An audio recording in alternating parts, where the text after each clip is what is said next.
दोस्तों, आज हमारे स्टूडियो में बातचीत के मंच पर उपस्थित हैं उर्मिला शुक्ला जी। उर्मिला शुक्ला जी के बारे में थोड़ा सा मैं बता दे रहा हूं आप लोगों को। इनकी शिक्षा जो है वो एमए किया इन्होंने पीएचडी की है, डीलिट किया है और छत्तीसगढ़ की पहली महिला हैं जिन्होंने डीलिट किया है। इनकी रचनाएं जो हैं ये कवि हैं और ये कहानीकार हैं, उपन्यासकार हैं और संस्मरण लिखती हैं। इनकी रचनाएं सभी पत्र पत्रिकाओं में प्रकाशित हुई हैं। इनका कहानी संग्रह जो है वो मैं, फूलमती और हिंजड़े, और जिसे स्पेनिन साहित्य गौरव सम्मान मिला हुआ है। इनका एक उपन्यास आया हुआ है अभी, बिन देवड़ी का घर, और कविता संग्रह है 21वीं सदी के द्वार पर, और दूसरा है गढ़ रही है औरत। यात्रा संस्मरण इनके आ चुके हैं, यात्राएं उस धरा की जो धरोहर है हमारी। ये एक बेजोड़ संस्मरण की किताब है जिसमें इन्होंने साहित्यकारों के जन्म स्थान का भ्रमण किया है और वहां से इन्होंने जो संस्मरण है वो उस पर आधारित संस्मरण लिखे हैं। उर्मिला जी, इतना तो मैं आपके बारे में जान रहा हूं। अब आप थोड़ा सा अपने बारे में बताइए कि आप तो शायद उत्तर प्रदेश की रहने वाली हैं, गोंडा के आसपास कहीं। तो अब वहां से और छत्तीसगढ़ की यात्रा के बारे में थोड़ा बताइए। नमस्कार अरविंद जी और साथियों जो मुझे देख रहे हैं, सुन रहे हैं, सभी साथियों को मेरा नमस्कार। गोंडा से छत्तीसगढ़ की यात्रा मेरी नहीं है। गोंडा से छत्तीसगढ़ की यात्रा मेरे पिताजी की है। मेरे पिताजी नौकरी में यहाँ आए थे और वो यहाँ नौकरी करते थे। मेरा जन्म तो यहीं हुआ है, मेरी पढ़ाई लिखाई भी यहीं हुई है। कहना चाहिए जीवन का आधा भाग यहाँ बीता था। उसके बाद विवाह फिर से उत्तर प्रदेश में हुआ, गोंडा में हुआ, और उसके कुछ सालों के बाद फिर से मैं यहाँ आई और मैं यहीं हूँ, नौकरी करती हूँ, पूरा परिवार अभी यहीं।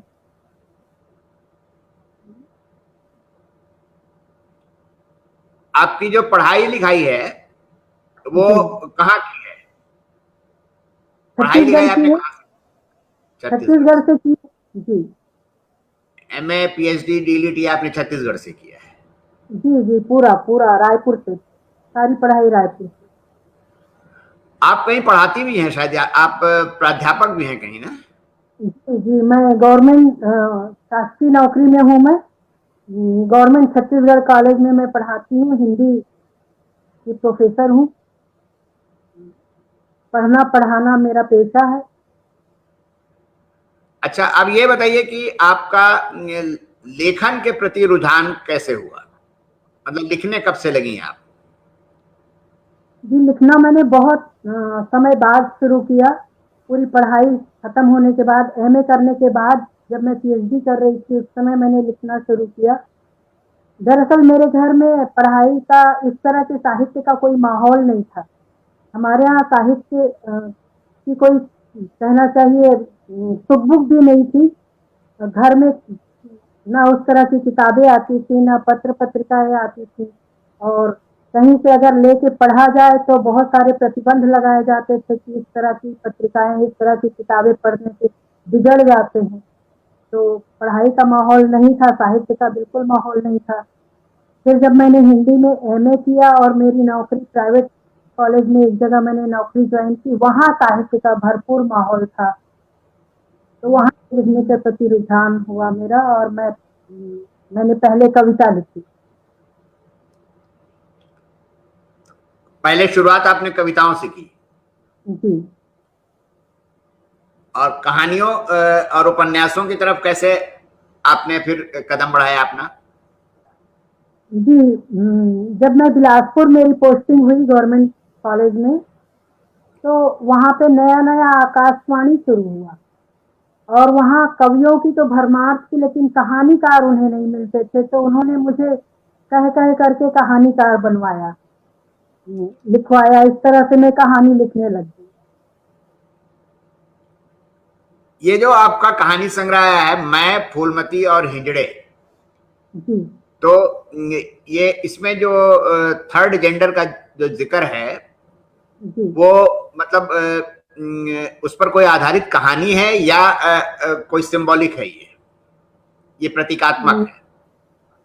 प्रतीकात्मक नहीं है, प्रतीकात्मक है भी और नहीं भी है। इसका एक पात्र जो है वो थर्ड जेंडर है, और कहानी की नायिका उसी को अब अपनाती है, उसी के साथ रहना पसंद करती है, क्योंकि वह देखती है कि उसके पति ने उसका शोषण किया है, और वो जो व्यक्ति जो थर्ड जेंडर है, जो हीरा कहलाता है, वो उससे बहुत प्रेम करता है, उसका बहुत ध्यान रखता है। इसलिए पति को तो पहले ही छोड़ चुकी थी, वह उस हिजड़े को अपना जीवन साथी बनाने का फैसला करती ये तो है। इस एक तरह से नए विषय पर एक कहानी है। जी ये एक नए विषय पर कहानी है। इसमें ये स्पेनिन साहित्य गौरव सम्मान जो हुआ है, जी ये क्या है? मतलब स्पेनिन क्या है ये? ये रांची की एक संस्था है जो अखिल भारतीय स्तर पर पुरस्कार हर साल देती है अलग अलग विधाओं के लिए। तो उस साल 17 में कहानियों के लिए दिया था, और टाई हो गया था हमारे बीच। हमारे ही प्रदेश के परदेसी राम वर्मा कहानीकार हैं, और हाँ, उनके संग्रह मेरे संग्रह के बीच टाई हो गया था, तो पुरस्कार हम दोनों में बांट दिया गया अच्छा अच्छा। था। आपका जो उपन्यास है, ये बिन डेवड़ी का घर, जी ये शायद उपन्यास जो है वो काफी बड़ा फलक कवर करता है। जी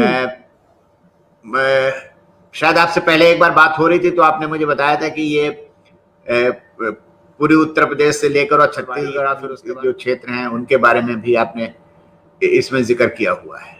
जी तो इसके बारे में थोड़ा सा बताइए मुझे संक्षेप में, हमारे दर्शकों को, मतलब इसका सारांश क्या है? ये एक स्त्री की संघर्ष गाथा है। ड्योढ़ी प्रतीक है यहाँ पर प्रतिबंधों की। पहले के जमाने में घरों में ड्योढ़ी हुआ करती थी, ऊंची ऊंची होती थी। आजकल तो होती नहीं है, आजकल तो ऐसे दरवाजे होते हैं और फर्श होते हैं कि अंदर और बाहर के बीच कोई फर्क नहीं रह गया है। लेकिन पहले ऊंची ऊंची ड्योढ़ियां हुआ करती थी, तो यहाँ ड्योढ़ी प्रतीक के रूप में है। और उत्तर भारत का जो सामाजिक स्वरूप है, जहाँ पर स्त्रियों की कोई गति ही नहीं है, कहना चाहिए उन्हें जानवरों से भी बदतर उन्हें समझा जाता है, तो उन स्थितियों का चित्रण इसमें है। उसके बाद छत्तीसगढ़ में ऐसी स्थितियां स्त्रियों के प्रति नहीं है। यहाँ स्त्रियों को, यहाँ दूसरी समस्याएं हैं, लेकिन इस तरह की समस्याएं नहीं है। यहाँ स्त्रियों को बराबर का अधिकार प्राप्त। अगर यहाँ पुरुष विवाह कर सकता है दूसरा तीसरा, तो स्त्री भी कर सकती है।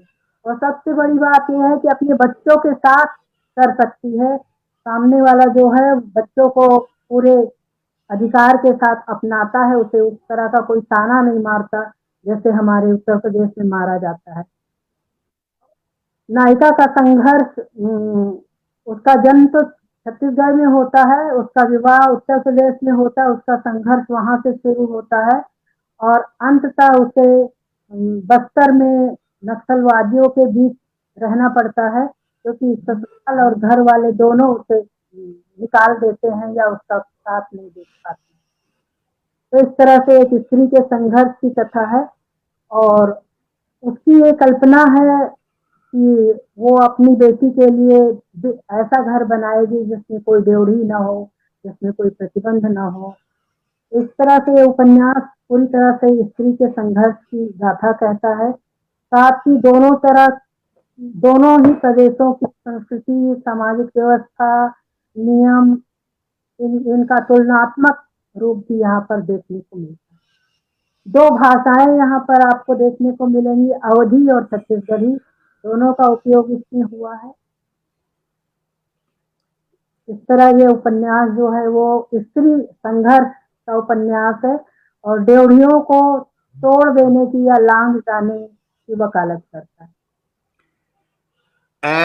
अभी आपने बताया कि छत्तीसगढ़ में जो है वो जो मतलब थोड़ी आजादी है, मतलब काफी मतलब खुलापन है और जी औरतों को काफी अधिकार मिले हुए हैं। जी मेरे दिमाग में एक सवाल आया है इसको लेकर के अभी जी जस्ट कि मैं पढ़ता रहा हूं और काफी मैंने इस पर अध्ययन भी किया है। जो आदिवासी समाज है वो काफी खुला हुआ है, तो क्या ये छत्तीसगढ़ में जो ये खुलापन है उसी का असर है ये?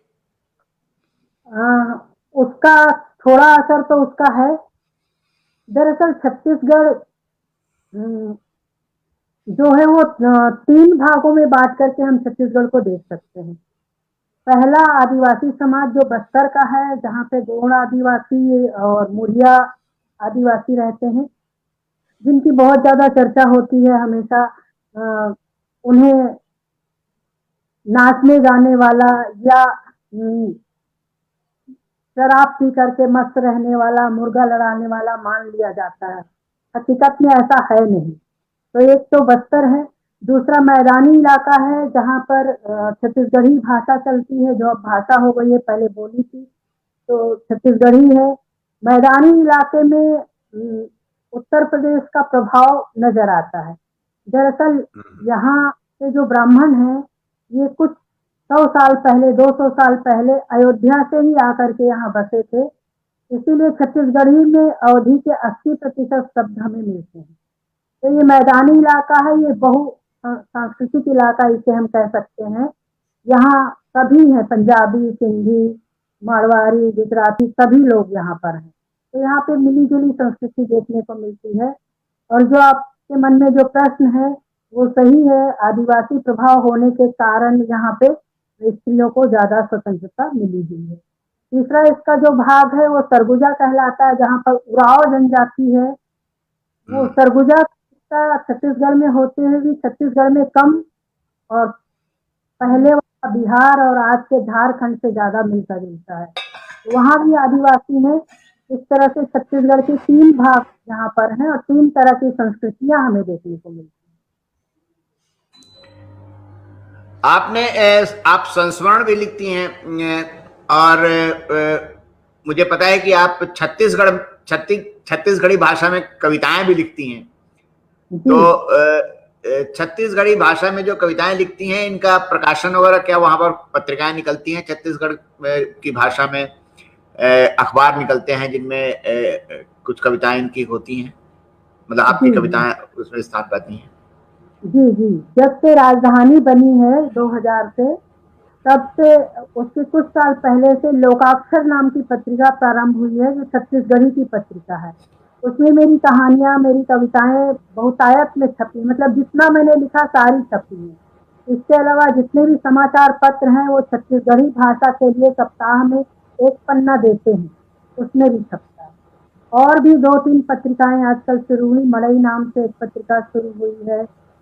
एक मड़ई पहले से बिलासपुर से ही निकल रही है, कालीचरण यादव जिसका संपादन करते हैं। तो इस तरह से पत्रिकाएं हैं और कुछ स्थान अब छत्तीसगढ़ी को मिलने लगा है। छत्तीसगढ़ से बाहर तो नहीं, लेकिन छत्तीसगढ़ में इसको स्थान। ये संस्मरण के दो किताबें आपकी आ चुकी हैं शायद मेरे ख्याल से। एक आ चुकी है, एक प्रेस में है। एक प्रेस में है। तो जो आ चुकी है उसमें आपने साहित्यकारों के जन्म स्थान का संस्मरण लिखा है, मतलब उसमें जरूर आपने शोध किया होगा, आप गई होंगी, आपने देखा होगा। तो ये दिमाग में आपके विचार कैसे आया कि हम साहित्यकारों की जन्मस्थली के बारे में संस्मरण लिखें? ये संस्मरण तो मैं पहले लिखना शुरू कर चुकी थी, और साहित्यकारों के जन्म स्थानों का ही लिखना है ऐसा कोई उद्देश्य नहीं था।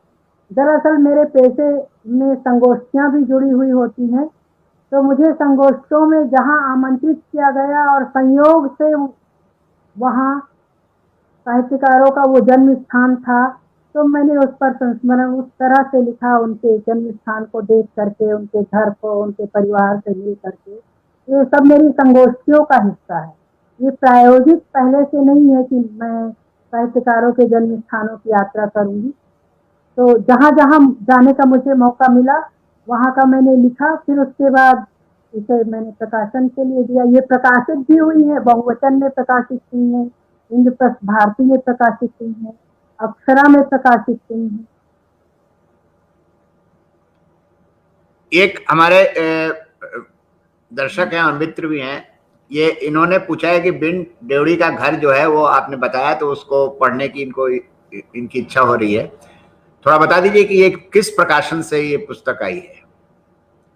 जी, ये अभी तो ई बुक के रूप में प्रकाशित है और किंडल पे ये उसे परचेज करके पढ़ सकते हैं। क्योंकि लॉकडाउन हो गया था इसलिए हार्ड ये अमेज़न पे है। जी, अमेज़न पर है। और भी एक दो जगह है जो मुझे अभी याद नहीं है, लेकिन अमेज़न पर है, मुझे मालूम है। Okay okay. अब आपसे जरा संस्मरणों के बारे में बात करेंगे, लेकिन उससे पहले एक सवाल मैं पूछना चाहता हूं। वो महिला रचनाकारों से जनरली मैं इस पर बातचीत करता हूं कि कुल मिलाकर साहित्य में महिलाओं की स्थिति तो काफी रचनात्मक है, ये तो मैं देख ही रहा हूं। रिकॉग्निशन के बारे में थोड़ा बताइए कि महिलाओं की रचनाओं को रिकॉग्निशन उतना मिल जाता है जितना कि उनको मिलना चाहिए? नहीं, उतना नहीं मिलता है। उतना क्या कहा जाए कि बहुत बहुत कम मिलता है। लोग महिला रचनाकारों पर या महिलाओं की रचनाओं पर बात नहीं करना चाहते। मुझे एक वाकया याद आ रहा है। हमारे यहाँ सुधा अरोरा जी आई हुई थी, एक कॉलेज में संगोष्ठी थी, वहाँ मैं भी गई हुई थी। तो सुधा अरोरा जी ने कहा, जिक्र किया कि नामवर सिंह बोल रहे थे और सारे पुरुष रचनाकारों पर उन्होंने बोला। उसके बाद कहा कि महिलाओं पर निर्मला जैन जी बोलेंगे, महिलाओं पर मैं नहीं बोलूंगा। तो ऐसा रवैया शुरू से रहा है। पुरुष आलोचक शायद अपनी सेफ्टी समझते हैं महिलाओं की रचनाओं पर बोलने में। महिला समीक्षक बहुत कम रही हैं शुरू से। जो रही भी हैं, मैं किसी का नाम नहीं लूंगी, लेकिन जो हैं भी, वे पहले तो स्त्रियों की रचनाओं पर समीक्षा करके आगे बढ़ती हैं, नाम कमाती हैं। उसके बाद वे भी पुरुषों की तरफ लुढ़क जाती हैं, उन्हीं की समीक्षा करती हैं, महिलाओं की समीक्षा छोड़ देती। तो इस तरह से समीक्षा की बात अगर हम करें तो समीक्षा की दृष्टि से महिलाओं को वो प्राप्त नहीं मिल पाता जो उन्हें मिलना चाहिए। लेकिन पाठकों का भरपूर स्नेह महिला रचनाकारों को मिलता है। मैं अपने अनुभव से बताती हूँ, बहुत पत्र आते हैं, बहुत मैसेज आते हैं, और मुझे लगता है कि समीक्षक बोले न बोले, पाठक अगर साथ हैं तो हमें संतुष्ट रहना चाहिए। और एक और बात है, हमें अपने बीच से समीक्षक बनाने चाहिए, हमें समीक्षा के क्षेत्र में उतरना चाहिए। हमें किसी दूसरे का मुंह क्यों देखना, क्यों मोहताज होना कि कोई और हमारी समीक्षा करे। तो इस तरह से इस क्षेत्र में महिला समीक्षकों की आवश्यकता है, जो कि धीरे धीरे पूरी भी हो रही है। डॉक्टर सुनीता हैं और भी हैं जो नए हैं, वो समीक्षा कर रहे हैं और महिला रचनाकारों पर ही कर रहे हैं। तो स्थितियां बदल रही हैं, इसमें दो मत नहीं। पहले मैं शुरुआती दौर में, कहनी जब मैं थोड़ा स्थापित सा हो गया था, तो संपादक मेरे पास किताबें भेजते थे समीक्षाओं के लिए जी। और जहां तक मुझे याद पड़ रहा है 50 किताबें आई होंगी, तो उसमें एक किताब सूर्यवाला की आई थी मेरे पास जिसकी समीक्षा करने के लिए। तो मैंने उनसे पूछा कि यार ये बताओ, खाली पुरुष ही लिख रहे हैं कि महिलाएं भी लिखती हैं? और सूर्यवाला एक चर्चित नाम था उन दिनों काफी। तो ये रवैया तो काफी दिनों से चल रहा है। जी, शुरुआत से ही महिला लेखन का जो नाम दिया गया, मैं इससे भी इत्तेफाक नहीं करती। लेखन तो लेखन होता है, महिला लेखन क्या चीज है? आप किसी की रचना सामने रख दीजिए, दो रचनाएं रख दीजिए, एक पुरुष की एक महिला की, क्या केवल रचना पढ़ के आप जान जाएंगे कि ये महिला की है, ये पुरुष की है? तो इस तरह का जो विभाजन है, यही गलत है, सिरे से ये गलत है, इसे ही खारिज करना चाहिए, मैं ऐसा सोचती हूँ। अच्छा, आप बताइए कि हम लोग संस्मरण में बातचीत करने से पहले मैं मैं एक गुजारिश करूंगा कि एक कविता आप छोटी सी छत्तीसगढ़ी भाषा में सुनाइए। छत्तीसगढ़ी की तो यहाँ मैंने रखी नहीं, लेके आऊं वहां से? नहीं रखिए तो रहने दीजिए, आप हिंदी की एक छोटी सी कविता सुना दीजिए। चलिए।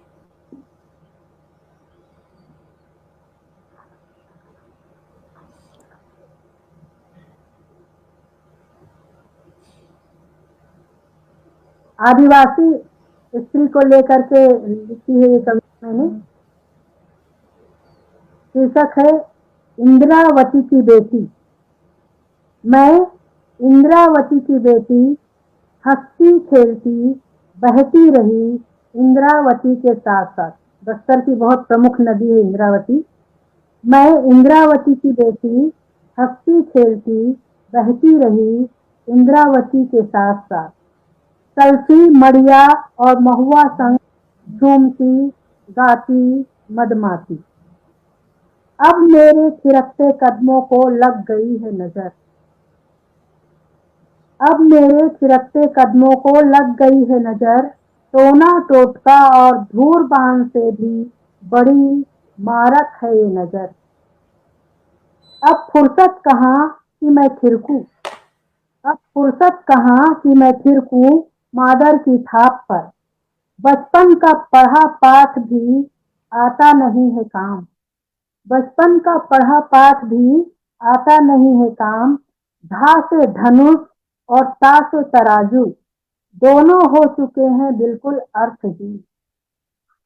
टूट गई है कमान धनुष की, टूट गई है कमान धनुष की। पासंग हो गए हैं तराजू के पल्ले, पासंग हो गए हैं तराजू के पल्ले। हाथों में बंदूक थामे खड़ी हूं मैं आज इंद्रावती के किनारे। हाथों में बंदूक थामे आज खड़ी हूं मैं इंद्रावती के किनारे। अब मैं बहती नहीं उसके साथ साथ, भाग रही हूं उससे दूर लगातार लगातार। वाह। अब जैसे कि हमारी आपसे बात हुई थी, अब जरा संस्मरणों के बारे में बात करते हैं। कुछ संस्मरण जो पुस्तक आपकी छप चुकी उसके बारे में, उसमें से, और कुछ जो आपकी आने वाली है उसके बारे में, जो मतलब उनको जरूर सुनाइएगा जो आपको खुद बहुत दिल के करीब लगता है संस्मरणों को। संस्मरण सुनाओ। हाँ, संस्मरण सुनाइए।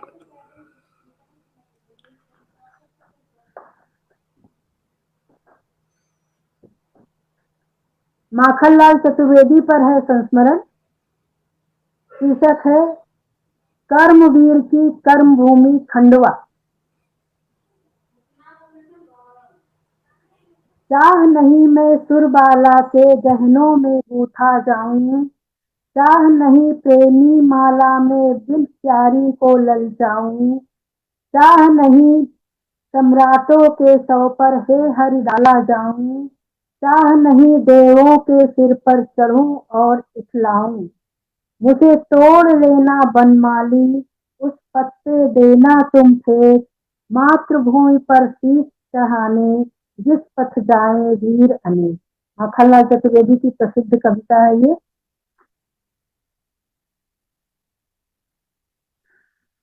उसकी अभिलाषा, माखनलाल चतुर्वेदी की ये कविता मैंने अपनी स्कूली जीवन में पढ़ी थी। यह उम्र ऐसी नहीं थी कि इसके भावों की गहराई को मैं समझ पाती, पर ये जाने क्यों कविता,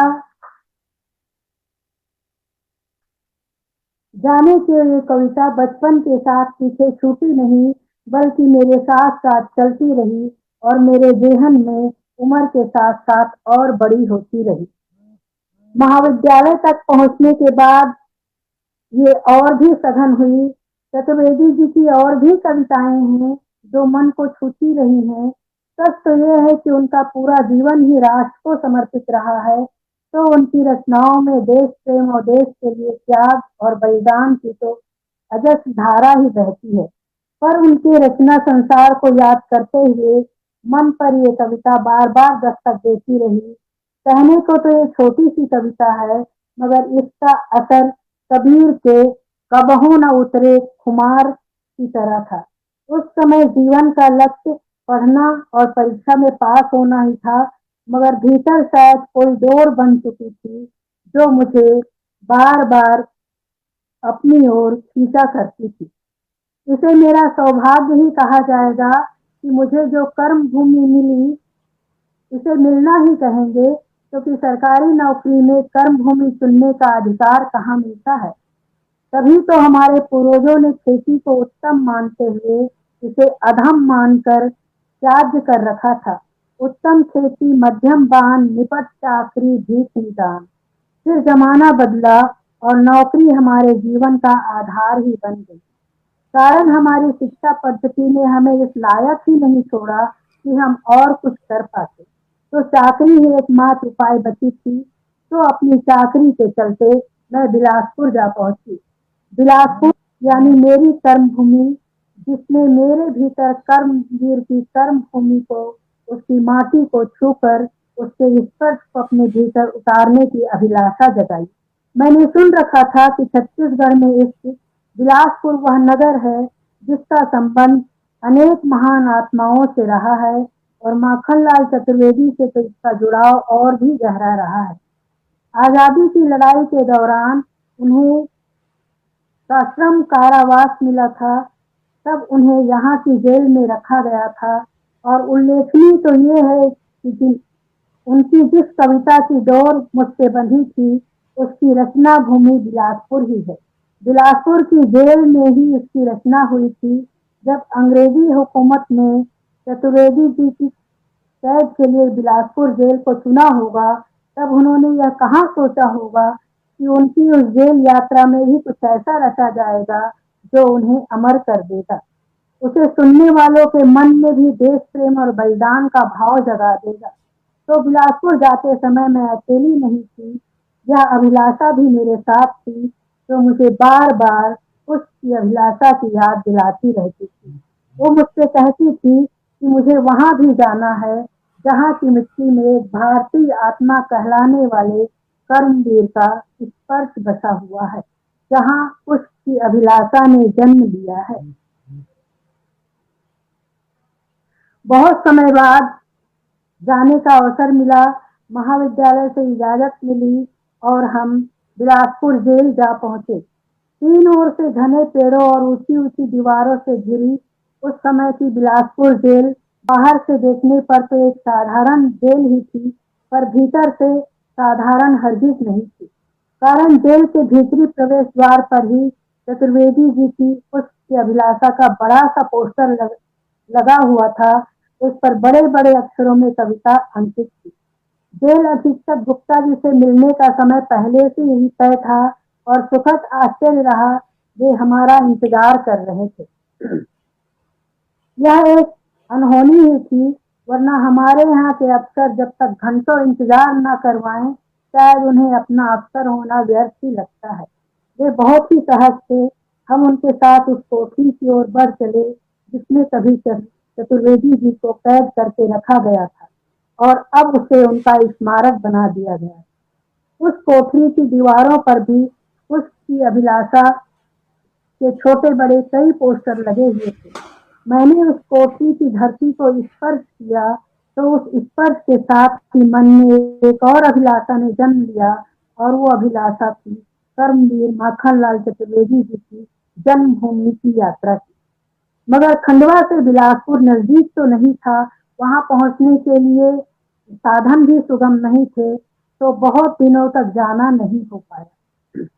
मैं बचपन से सुनती आई थी, तीर्थ यात्रा का समय नियत होता है, जब बुलावा आता है तभी जाना संभव होता है।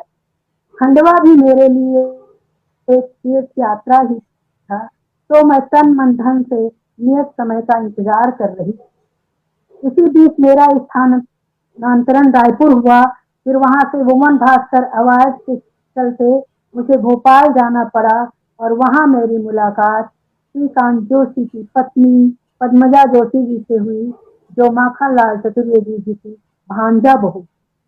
पद्मजा जोशी श्रीकांत जोशी की पत्नी थी। वे उनके परिवार से घनिष्ठ रूप से जुड़ी हुई थी। श्रीकांत जोशी ने अपनी रचनाओं के साथ साथ हिंदी साहित्य को एक बहुमूल्य योगदान भी दिया है। माखनलाल चतुर्वेदी रचनावली। मैंने पद्मजा जोशी जी से जब खंडवा में उनके सानिध्य की इच्छा जाहिर की ताकि मैं चतुर्वेदी जी की कर्मस्थली के दर्शन कर सकूं, तो उन्होंने मेरा प्रस्ताव बड़ी सहजता से स्वीकार कर लिया और दशहरे की छुट्टियों में मैंने खंडवा जाना तय किया। इस बीच रोज ही उनका फोन आता और वो मुझसे पूछती और बताती कि मुझे किस गाड़ी से जाना है, क्योंकि अभी तक खंडवा जाने के लिए कोई सीधा साधन उपलब्ध नहीं था। मेरी छुट्टियां अष्टमी से थी, तो मैंने सप्तमी को वहां प्रस्थान किया। उन्होंने मुझे फोन पर बताया कि जैसे ही खिनौरा आएगा तुम उतरने की तैयारी कर लेना, मैं तुमको स्टेशन पर मिलूंगी।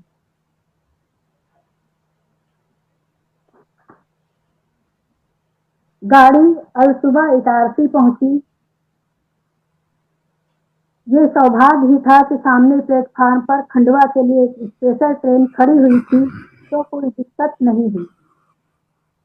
मैंने आंटी जी को फोन करके बताया कि मैं स्पेशल दशहरा ट्रेन से आ रही हूँ। उस ट्रेन का स्टॉपेज बहुत कम था, तो वह बहुत जल्दी अपनी गंतव्य की ओर रवाना हो रही थी। रास्ते में हरदा मिला। हरदा माखनलाल चतुर्वेदी का कर्म स्थल भी रहा है, उनकी शिक्षा दीक्षा भी वहीं हुई है। हरदा कहने को एक छोटा सा प्राकृतिक स्थल है, लेकिन यहाँ गेहूं की सबसे बड़ी मंडी है और बहुत सारे साहित्यकारों का संबंध हरदा से रहा है। महावीर प्रसाद द्विवेदी भी हरदा से जुड़े हुए हैं, वे यहाँ पर नौकरी में थे। प्लेटफार्म से उतरते ही मुझे आंटी जी नजर आ गई थी, तो मैं उनकी ओर बढ़ चली। स्टेशन के बाहर हमने ऑटो लिया और हम चल पड़े। खंडवा की बसाहट पुराने तरीके की है। पुराने मोहल्ले और पुराने तरीके के मकान, जिनकी बाहरी बनावट ही पुराने होने की पहचान है। ये शहर का सबसे पुराना इलाका था। हम जल्दी ही घर पहुंच गए। ये श्रीकांत जोशी का घर था। पुराने तरीके का मकान था। सीढ़ियां एकदम खड़ी और ऊंची ऊंची, इतनी ऊंची कि सहारे के बगैर चढ़ना मुश्किल था। इसीलिए सहारे के लिए मोटी सी चेन लगी हुई थी। आंटी जी को अभ्यास था, वे जल्दी ही चढ़ गईं, लेकिन मुझे समय लगा। जंजीर का सहारा लेकर मैं ऊपर पहुंच गई। ऊपर 2 कमरे, रसोई और छोटा सा आंगन था, पुराने तरीके का। पुराने ढक की साथे वाली दीवारें थी। मोटे मोटे लाल फर्श की छत थी, नीचे काले पत्थरों का फर्श था। कमरे के भीतर से ही नीचे जाने के लिए लकड़ी की सीढ़ी लगी हुई थी। तभी यहाँ मकान मालिक रहता रहा होगा, जिनके परिवार के लोग इस सीढ़ी से आना जाना किया करते रहे होंगे। आंटी जी सच्चा रही थी, मुझे उस पुराने तरीके घर में असुविधा होगी, पर मुझे कोई असुविधा नहीं हुई। दरअसल घर सुविधाओं से नहीं, प्रेम से बनता है, और प्रेम की वहाँ कोई कमी नहीं थी। वो प्रेम ही तो था जिसके चलते मैं यहाँ आ पहुंची थी। और पद्मजा आंटी इस अति आधुनिक युग में भी उस पुराने तरीके के घर में रह रही थी, क्योंकि ये मकान घर नहीं था।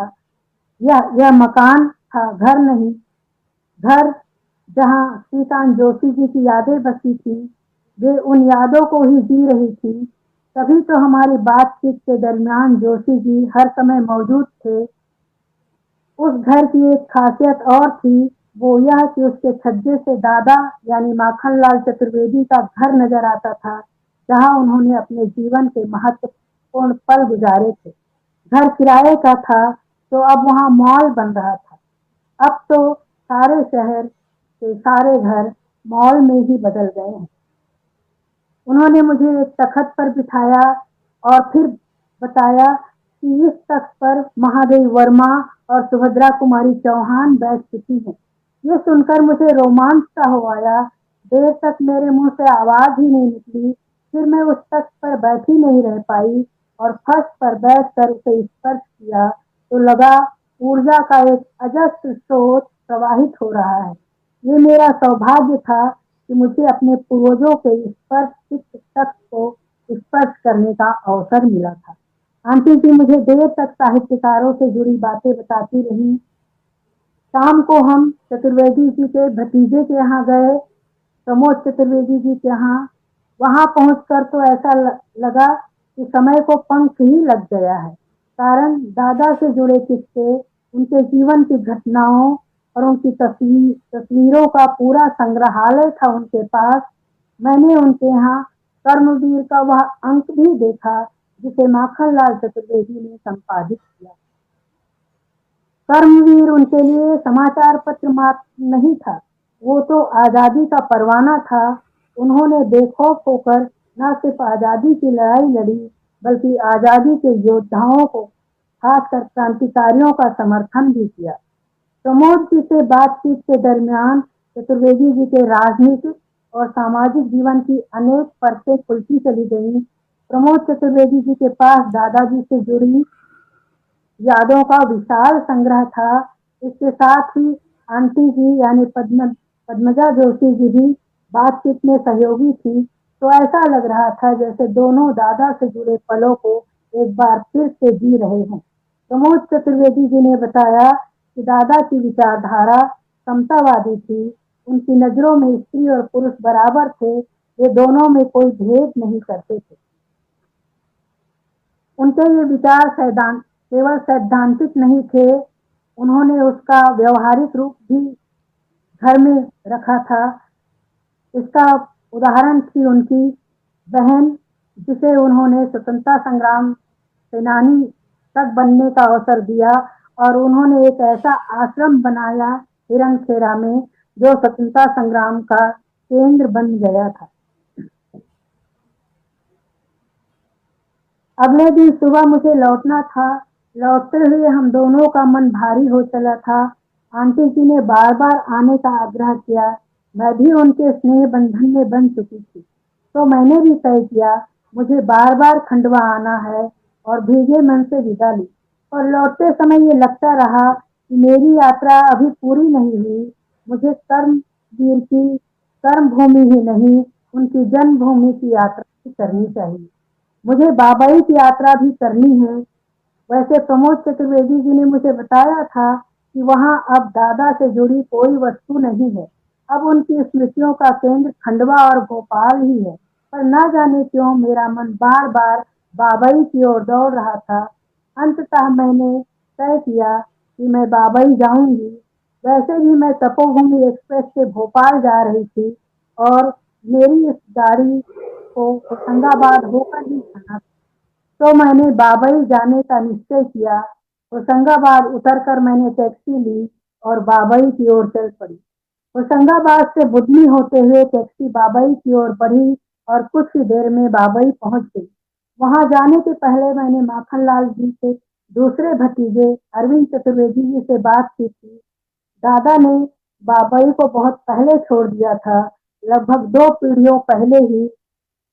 उनके बाबा यानी माखनलाल जी के पिता नंदलाल चतुर्वेदी हरदा तहसील में शिक्षक थे, तो माखनलाल जी और उनके सभी भाई बहन हरदा में ही पले बढ़े थे। दादा ने तो हरदा में नौकरी भी की थी। अपनी नौकरी में वे कई जगह रहे, फिर उन्होंने खंडवा को अपनी कर्म भूमि बना लिया। बाबई में तो उनकी विधवा बुआ ही रहती थी और अब तो वे भी नहीं रही। आपको वहां जाकर निराशा ही हाथ लगेगी, उन्होंने मुझसे कहा था। बाबई पहुंचकर हुआ भी वही जिसका अंदेशा था। लोगों से बार बार पूछने पर भी कोई उनका घर बताने वाला तक नहीं था। हाँ, माखनलाल जी की मूर्ति जरूर मिली, पर उस जगह पर उनका घर नहीं था। बहुत कोशिश करने के बाद एक बुजुर्ग ने एक कच्चे से घर की ओर इशारा किया।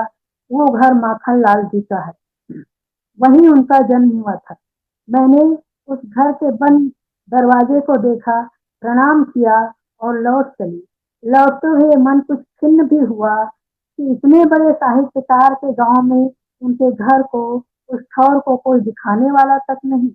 बाबई में किसी ने कोई व्यवस्था नहीं थी, न सरकार ने ना ही समाज में, ना ही परिवार में। ये उस साहित्यकार के गांव का हाल था जिनका राजनीतिक वर्चस्व भी रहा है।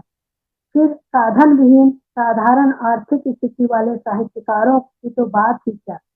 मेरी आंखों में और कई साहित्यकारों के जन्म स्थान और उनका उजाड़ सा रूप कौन उठा। दुख हुआ कि हम अपने पूर्वज साहित्यकारों की यादें तक नहीं संजो पाते। हमने विदेशों की हर चीज की नकल की है, मगर वे अपने साहित्यकारों के जन्म स्थान को ही नहीं, उनसे जुड़ी छोटी से छोटी चीज को भी किस तरह से सहेजते हैं, इसकी नकल हम नहीं कर पाए। सोच कर मन खिन्न हुआ, फिर कि मन में तृप्ति सी थी कि कुछ भी हो, मैंने उस धरती का स्पर्श तो किया जिसने एक महान विभूति, एक भारतीय आत्मा को जन्म दिया। बहुत अच्छा संस्मरण लिखा है आपने, और दो तीन बातें इसमें आपने जो बहुत अच्छी तरह से उठाई हैं, जैसे कि एक तो इतने बड़े साहित्यकार के गांव में कोई उनका घर बताने को तैयार नहीं है, और दूसरी बात है कि सरकार ने भी, समाज ने भी कोई उचित व्यवस्था नहीं की है। ये वाकई दिल छूने वाली बात है, और लगभग सभी साहित्यकारों के साथ यही होता है कि उनकी रचनाएं तो लोग पढ़ते हैं, रचनाओं की बड़ी तारीफ भी होती है, लेकिन उनका इतिहास क्या है, उन्होंने जन्म कहाँ लिया था, घर उनका कैसा था। और हम विदेशों से सब कुछ सीख चुके हैं, लेकिन हमने ये नहीं सीखा कि साहित्यकारों की धरोहर, साहित्यकार हमारे धरोहर है और उसको हमें प्रिजर्व करना चाहिए। जी, मैंने गहमर की भी। जी हाँ, नहीं, आप कुछ बोल रही थी, बोलिए। जी, मैंने गहमर की यात्रा की है। गोपाल राम गहमरी के जन्म स्थान पर एक मैदान है जहाँ लोग अपने घर की नालियां जिस ओर निकालते हैं और अपने घर बनवाने के लिए गिट्टी पत्थर वगैरह वहां पर रखते हैं। ये गोपाल राम गहमरी जैसे साहित्यकार का जन्म स्थान है, जहाँ पहले हवेली हुआ करती थी। वे साधारण इंसान नहीं थे, बहुत पैसे वाले थे। वहाँ कभी हवेली हुआ करती। जयशंकर प्रसाद के जन्म स्थान का मैंने यात्रा किया। वहाँ पे घर तो अभी मौजूद है, उनके पूर्वज भी हैं, लेकिन जैसे उनके नाती पोते भी हैं, लेकिन जिस हालत में उन्होंने बनवाया होगा उसी हालत में वो घर है। उसे किसी ने उसका नवीनीकरण नहीं कराया है। और एक बड़ी बात मैं बताऊं, मैंने एक आध जगह और कहा है, जयशंकर प्रसाद की पांडुलिपियां वे बेचने को तत्पर हैं। और ये बहुत पहले की बात है, तब माल्या जेल में नहीं थे, तो वो माल्या के हाथों बेचना चाहते थे ताकि उनको बहुत सारा पैसा। तो ये स्थितियां हैं। आचार्य शुक्ल के परिवार में मुकदमा चल रहा है, हजारी प्रसाद द्विवेदी के मकान परिवार में मुकदमा चल रहा है। तो जितने भी साहित्यकार हैं सबका कमोबेश यही है।